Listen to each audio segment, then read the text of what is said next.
Candy, ide hallgass. A vállásnak nem kell ellenségesen zajlania. Fogadok, hogy nem érti. Nem eleve véresen. Mondtam. Te talán érted?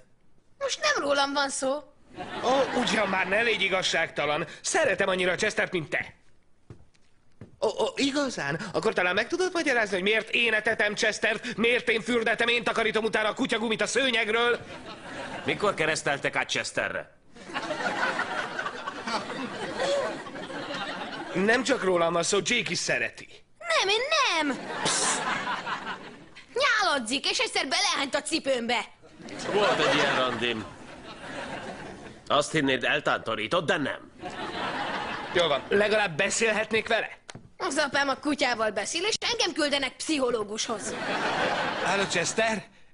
Itt a papi! Jó fiú voltál! Jó fiú voltál! Igen, az voltál! Igen, nagy fiú! Igen, te Candy, még beszéltem!